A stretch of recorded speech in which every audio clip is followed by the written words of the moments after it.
এই শুরু হলো আজকের দিন। সকাল কারো হয় সূর্য ওঠার আগে, কারো ঘুম বেলা গড়িয়ে ভাঙলেও দিন কিন্তু বসে থাকে না। সকালেই তাই আপনাদের সাথে নিয়ে শুরু করতে চাই একটি চমৎকার দিন। আমরা মনে করি প্রতিটি দিনই সবচেয়ে সেরা, তাই দিনটি আরো সুন্দর হয়ে উঠুক সবার জন্যে। চ্যানেল 24-এর সকালের আয়োজন সবাইকে নিয়ে নতুন দিনটিকে সফল ও সুন্দর করার আয়োজন। শুভ সকাল, আমন্ত্রণ কেওয়াই স্টিল নিবেদিত সকাল 24-এ। আজ বুধবার 26 আষাঢ় 1431 বঙ্গাব্দ, 10 জুলাই 2024 খ্রিস্টাব্দ। আপনাদের সাথে রয়েছি আমি সারিকা তাবাসসুম। দর্শক, প্রতিদিনকার নানান খবর জানতে আমাদের অন্যতম প্রধান এক মাধ্যম পত্রিকা, তাই সকাল সকাল পত্রিকার প্রথম পাতায় একটু চোখ বুলিয়ে নেব। আমরা শুরু করব সমকাল দিয়ে। সমকালের শুরুতেই যে শিরোনামটি আমি পড়ছি, চক্রের গুরু আবেদকে প্রশ্ন দিতেন সাজেদুল।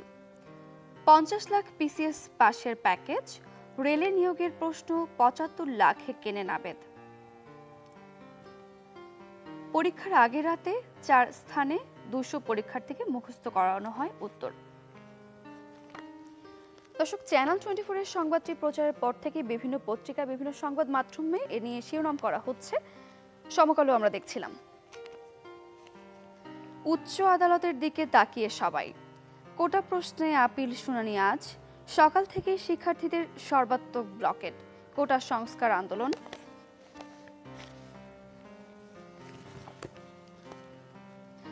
সফর সংক্ষিপ্ত করে আজ রাতেই ফিরছেন প্রধানমন্ত্রী। বাংলাদেশ চীন বাণিজ্য খাতে 16 সমঝোতা। বাংলাদেশ ও চীনের বেসরকারি বাণিজ্য খাতে 16 সমঝোতা স্মারক সই হয়েছে।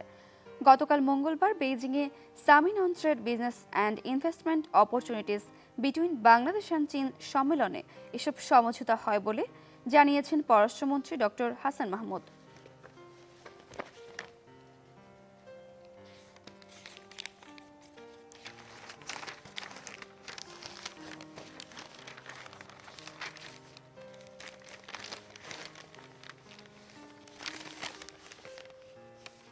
দর্শক, এবার একটি চমৎকার তথ্য দিয়ে আপনাদের সমকালের শিরোনাম করা হয়েছে, সরকারি বেসরকারি চাকরি পিতৃত্বকালীন ছুটির নীতিমালা কেন নয়, হাইকোর্ট।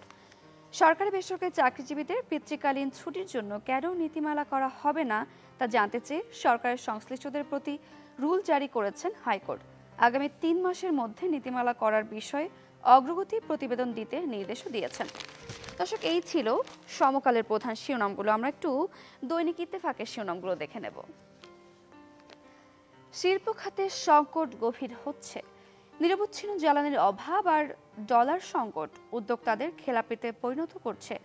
দেশের শিল্প খাতের সংকট গভীর হচ্ছে। একদিকে নিরবিচ্ছিন্ন জ্বালানি মিলছে না, অন্যদিকে ডলারের দাম দফায় দফায় বৃদ্ধি পাওয়ায় খরচের হিসাব মিলছে না। পল্টনের গুদামে পরীক্ষার্থীদের কাছে প্রশ্নপত্র দেয়া হতো। আবেদ আলী সহ 7 জনের জবানবন্দি, প্রশ্ন ফাঁসের আরেক মাস্টারমাইন্ড নোমান, পিএসসির কর্মকর্তা সহ পলাতক 14 আসামি। দর্শক, একই শিরোনাম আমরা দৈনিক ইত্তেফাকেও দেখছিলাম। আমরা চলে যাব প্রথম আলোতে। প্রথম আলোর শিরোনামে, সারা দেশে সকাল থেকে সূর্যাস্ত পর্যন্ত আজ বাংলা ব্লকেট। সকাল 10টা থেকে ঢাকা সহ সারা দেশে একটি কর্মসূচি শুরু হবে। সড়ক ও রেলপথ এই কর্মসূচির আওতায় থাকবে। জিডিপির আকার কমতে পারে 900 কোটি ডলার। বিবিএস এর সাময়িক হিসেবে 2023-24 অর্থ বছরের জিডিপির আকার 459 বিলিয়ন ডলার। এতদিন ধরে রপ্তানি আয় অনেক বেশি দেখানো হয়েছে, ফলে এর প্রতিফলন ঘটেছে জিডিপি, মাথাপিছু আয় সহ সংশ্লিষ্ট সব খাতে। এখন ভুলটি ঠিক করা হয়েছে, এটি চূড়ান্ত নয়, আরও পর্যালোচনা করা উচিত বলেছেন হাসান এইচ মনসুর, নির্বাহী পরিচালক, পিআরআই। চলে যাব কালের কণ্ঠে। রোহিঙ্গা সমস্যা সমাধানে পাশে থাকবে চীন, ব্রিফিংয়ে পররাষ্ট্রমন্ত্রী। রোহিঙ্গা সমস্যা সমাধানে বাংলাদেশের পাশে থেকে চীন সর্বোচ্চ সহযোগিতা করবে। গতকাল মঙ্গলবার বিকেলে বেইজিংয়ের গ্রেট হলে প্রধানমন্ত্রী শেখ হাসিনার সঙ্গে দ্বিপক্ষীয় বৈঠকে Chinese People's Political Consultative Conference জাতীয় কমিটির চেয়ারম্যান ওয়ান হুনিং এ প্রত্যয় ব্যক্ত করেন।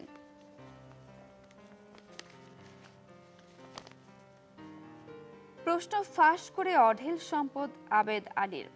অবৈধ উপার্জনে অন্তত 50 কোটি টাকার মালিক তিনি। ঢাকায় ফ্ল্যাট, নিজের গ্রামে বিলাসবহুল ডুপ্লেক্স বাড়ি। দর্শক, একই শিরোনাম আমরা প্রত্যেকটি পত্রিকাতেই দেখছিলাম। বিনিয়োগ, বাণিজ্য ও আর্থিক সহায়তা চাইবে বাংলাদেশ। গ্রেট হলের শীর্ষ বৈঠক আজ। বাংলাদেশ বিনিয়োগের এখনই সময়, চীনা ব্যবসায়ীদের প্রতি প্রধানমন্ত্রী। চীনা ব্যবসায়ী সম্প্রদায়কে পারস্পরিক স্বার্থে বিশ্বের সবচেয়ে বড় উদার বিনিয়োগ ব্যবস্থার সুবিধা নিয়ে বাংলাদেশের প্রধান খাতে বিনিয়োগের আহ্বান জানিয়েছেন প্রধানমন্ত্রী শেখ হাসিনা। কালের কণ্ঠে শিরোনামগুলো আমরা পড়ছিলাম, সবশেষে আমরা বণিক বার্তা শিরোনামগুলো দেখে নেব। বাংলাদেশ ব্যাংকের স্বায়ত্তশাসন নামেই বাস্তবে সরকারের নিয়ন্ত্রণে। আইএমএফ এর মূল্যায়ন।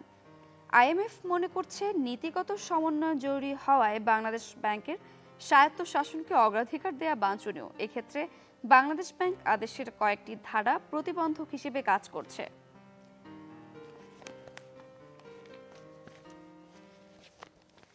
গ্রাহক ও টাওয়ার বাড়লেও ভোগান্তি দুর্লভ নেটওয়ার্কে। Telecom operator.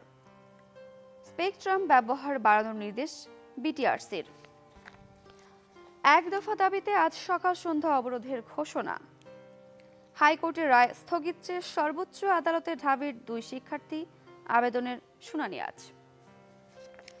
চীন সফর সংক্ষিপ্ত করে আজ দেশে ফিরছেন প্রধানমন্ত্রী।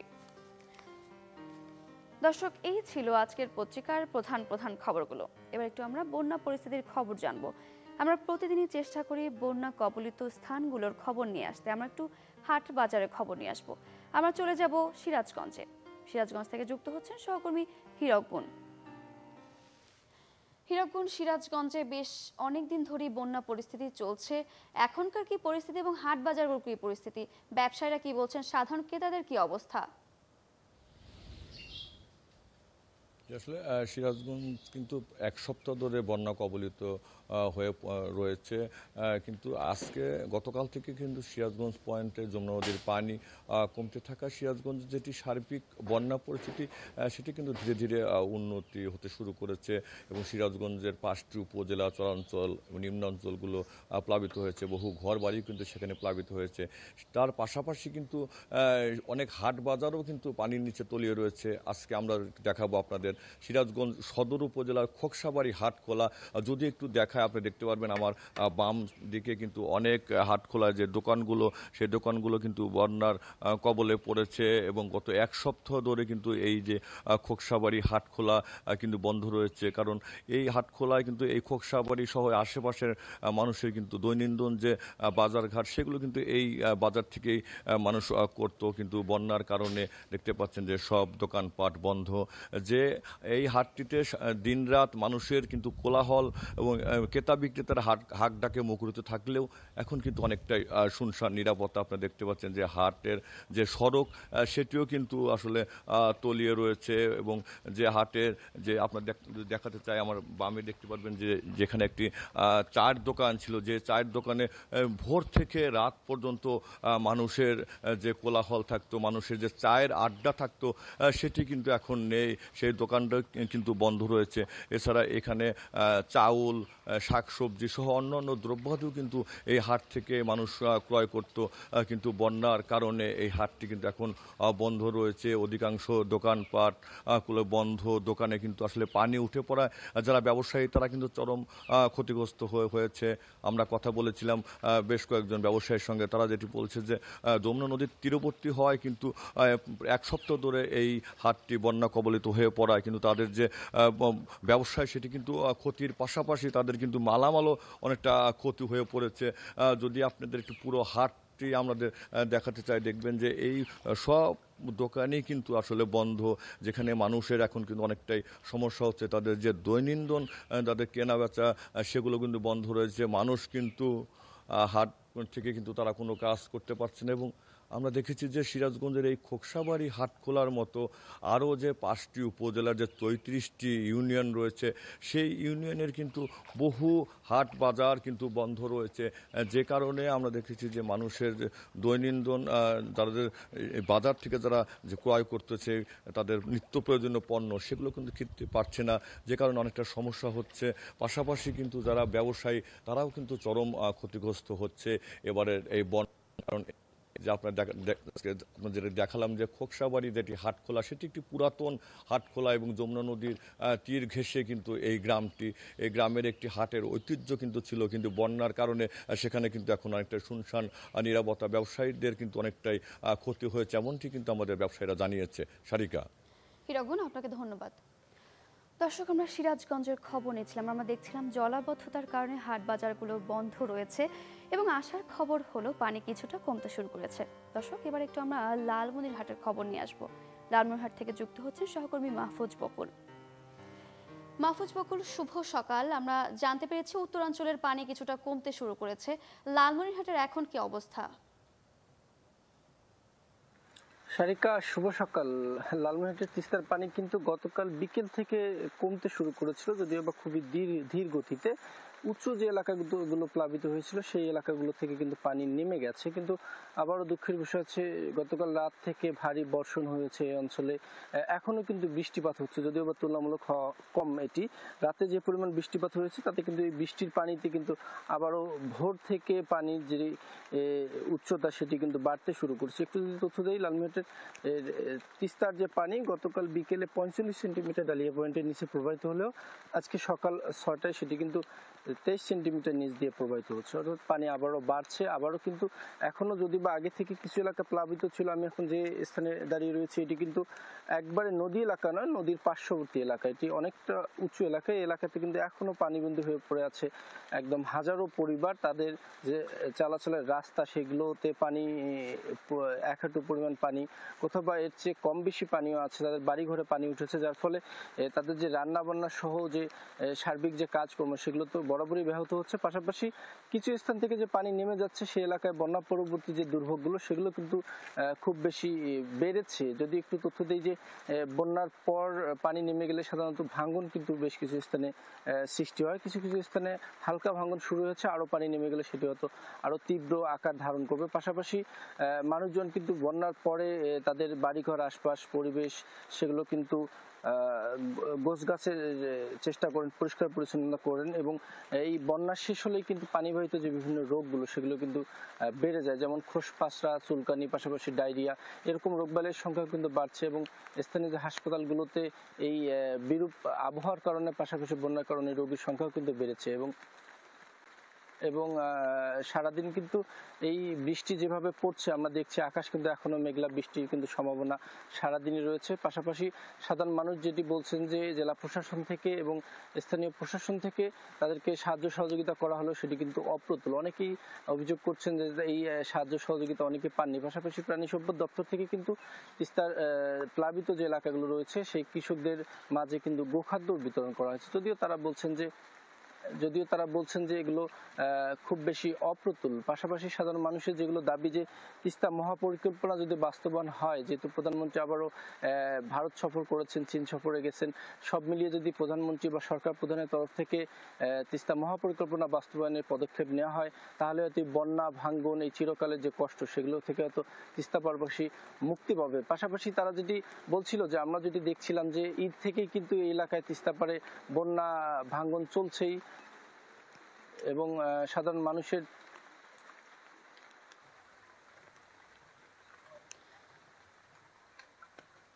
মাহফুজ বকুল, আপনাকে অসংখ্য ধন্যবাদ। দর্শক, লালমনিরহাটের খবর জানছিলাম, দেখছিলাম লালমনিরহাটে বৃষ্টি হচ্ছে এবং আজ ভোর থেকে আবারও পানি বাড়তে শুরু করেছে।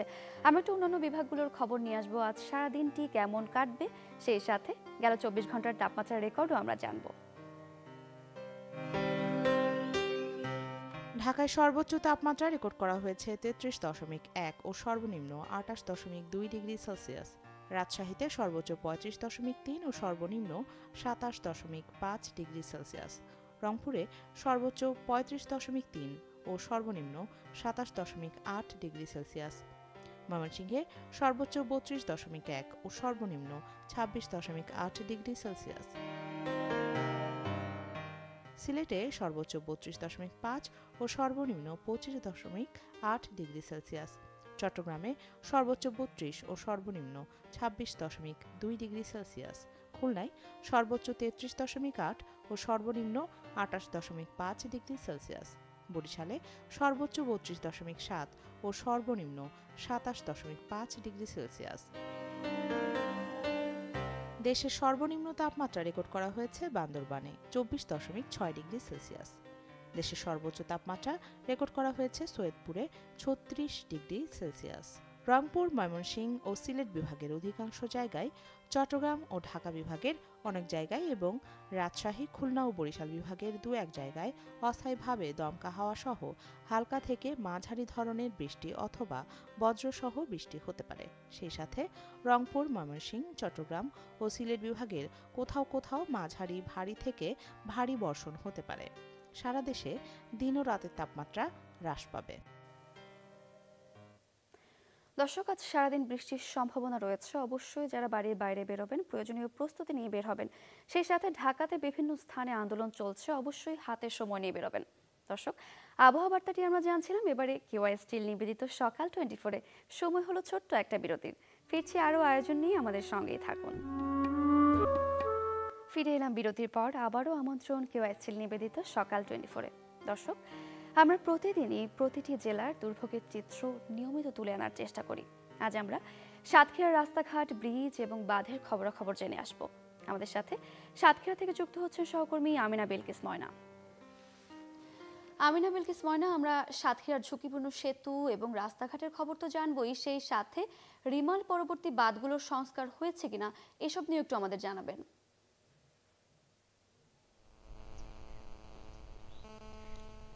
সারিকা, আপনি যেমনটি জানতে চাচ্ছিলেন, আসলে দক্ষিণ পশ্চিম উপকূলীয় জেলা সাতক্ষীরা, এই জেলাতে প্রতি বছরই 2-3টি করে দুর্যোগ আসে। উপকূলের মানুষ এই দুর্যোগের শিকার হয়।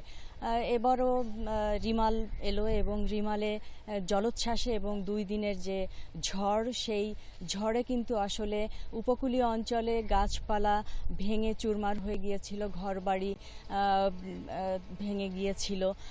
এই তারপরে মানুষের যে মুরগির খামার, মাছের ঘের, সব কিন্তু এই 2 দিনের অতিবৃষ্টিতে তলিয়ে গিয়েছিল। এই আমি একটু দেখাতে চাচ্ছি যে আসলে এই উপকূলীয় অঞ্চলের যে অবস্থা, সেটি হচ্ছে যে মানুষ, উপকূলীয় অঞ্চলের মানুষের যে সবচেয়ে বড় চাওয়া সেটি হচ্ছে বেড়িবাঁধ। আসলে বেড়িবাঁধগুলো কিন্তু 60-এর দশকের, তো সেই বেড়িবাঁধগুলোর কি অবস্থা এটি জানার জন্য আমি একটু এখানে যুক্ত করছি জলবায়ু অধিপরামর্শ ফোরামের সদস্য সচিব মাধব দত্ত। আসলে এই রিমাল পরবর্তী যে বেড়িবাঁধের অবস্থা 60-এর দশকে, সেই বেড়িবাঁধে কি অবস্থা এখন দেখছেন? দেখেন, এই বেড়িবাঁধগুলি অত্যন্ত জরাজীর্ণ অবস্থা। দীর্ঘ 60-এর দশকের এই বাঁধগুলো এখন তার কার্যকারিতা হারিয়েছে। বিশেষত আমাদের দক্ষিণ অঞ্চলের মাটির যে বিশেষত্ব, এটি নোনা মাটি, সেখানে পানি লাগলে লবণ পানিতে এই মাটির আর স্ট্রেংথ থাকে না, ফলে ভেড়িবাঁধগুলো এখন ক্ষয়িষ্ণু অবস্থায়। এই ভেড়িবাঁধগুলোকে আবার নতুন করে বাঁধা দরকার। এবং আরেকটি বড় কথা সেটি হচ্ছে ভেড়িবাঁধের এখন উচ্চতা অনেক কমে গিয়েছে, ফলে ছোটখাটো ঝড়, বৃষ্টি, বন্যা এবং ঘূর্ণিঝড় আসলেই এই ভেড়িবাঁধগুলো ওভারফ্লো করে, এবং যার ফলে এই বিগত রিমেলেও যেটি হয়েছে, সমস্ত খাওয়ার পানির যে আধারগুলো ছিল সেগুলো ধ্বংস হয়ে গিয়েছে, সমস্ত অঞ্চলে লবণ পানি ঢুকে গিয়েছে, ফলে মানুষের এখন সবচেয়ে বড় কষ্ট খাবার পানির। ফলে রিমেল কেন, যতগুলি অভিঘাত আসে দক্ষিণ অঞ্চলের মানুষ সবসময় কিন্তু এই পানির কষ্টে বেশি ভোগে, এবং বারবার এই অভিঘাতের ফলে তাদের অর্থনৈতিক মেরুদণ্ড ভেঙে যাচ্ছে, তারা অভিবাসিত হতে বাধ্য হচ্ছে, এবং তাদের ওখানকার কিশোর কিশোরী এবং ছোট বাচ্চাদের লেখাপড়া নষ্ট হয়ে যাচ্ছে। বিশেষত কিশোরীদের আমরা খেয়াল করছি, তাদের একটি প্রজনন স্বাস্থ্যের উপরে একটা আঘাত আসতেছে, এবং তারা এখন স্বাস্থ্যহীনতায় ভুগছে, এবং দীর্ঘমেয়াদী একটি পরিবর্তনের মধ্যে তারা আসছে। এবং এই জলবায়ু পরিবর্তনের যে অনেক ধন্যবাদ। আমি এখানে যুক্ত করছি অধ্যক্ষ আশেকি এলাহিকে। আসলে সাতক্ষীরার এই যে রাস্তাঘাট এবং কালভার্ট সেতু, এই অবস্থাগুলো জানার জন্য এখন যুক্ত করছি অধ্যক্ষ আশেকি এলাহিকে। রিমাল পরবর্তী এই এর অবস্থা কি এখন? সাতক্ষীরা উপকূলীয় অঞ্চল, এই অঞ্চলের উপর অনেকগুলো নদী খালের উপর দিয়ে রাস্তা তৈরি করে নেওয়া হয়েছে এবং বিভিন্ন জায়গায় নদীর কূলেও সংযোগ তৈরি হয়েছে। কিন্তু এসব জায়গায় যে সুলিস গেট, কালভার্ট বা ব্রিজ করা হয়েছে সেগুলো নদীর সাথে, নদীর প্রবাহটাকে বিবেচনা করে নদীর প্রবাহ মাপের সাথে মিলে করা হয়নি। নদী যদি 100 ফুট থাকে, এগুলো করা হয়েছে 25 ফিট, 20 ফিট। ফলে এই এলাকায় দুর্যোগ ত্বরান্বিত করার জন্য এই কালভার্টগুলো, এই ব্রিজগুলো একটা প্রধান ভূমিকা পালন করে। দুর্যোগের পরে যে দ্রুত পানি চলে যাওয়া অথবা দুর্যোগ তৈরি করার যে পটভূমি, নদীর নাব্যতা হারানো, খাল শুকিয়ে যাওয়া, পানি সত্যি না পারার, তার প্রধান কারণ হলো অপরিকল্পিত এই বাঁধগুলো বা ওই অপরিকল্পিত সুলিস গেট, অপরিকল্পিত ওই ব্রিজ, কালভার্ট যেগুলো বানানো হয়েছে। রাস্তাঘাটের কি অবস্থা দেখছেন? রাস্তাঘাটের অবস্থা, যেহেতু কালভার্টগুলোর চিকন, রাস্তাও চিকন, রাস্তা তৈরি হয় আমাদের এখানে সবসময় একটা দুর্নীতি ওর মধ্যে যুক্ত থাকে, সরকারি এবং রাজনৈতিক নেতাদের যুক্ততার। ধন্যবাদ আপনাকে। আসলে সারিকা যেমনটি শুনছিলেন, এই উপকূলীয় অঞ্চলে কিন্তু আরও একটি জিনিসের হচ্ছে দুর্ভোগ পোহাতে হচ্ছে, সংকটে পড়ে মানুষ এই ঝড় জলোচ্ছ্বাসে। সেটি হচ্ছে পানি, খাবার পানির সংকট। এই যে জলোচ্ছ্বাস হয়, দুর্যোগ আসে, এখানে লবণ পানি ঢুকে এই মিষ্টি পানির আধারগুলো নষ্ট করে দেয়। এই পানির সংকট চিরকালের জন্য যেন স্থায়ী হয়ে গিয়েছে উপকূলীয় অঞ্চলের মানুষের জন্য। তারা কিন্তু বেড়িবাঁধ এবং খাবার পানির দাবিতে তারা আন্দোলন সংগ্রাম করে আসছে। এই ছিল সাতক্ষীরা রিমাল পরবর্তী যে অবস্থা সাতক্ষীরা, সেটি সর্বশেষ।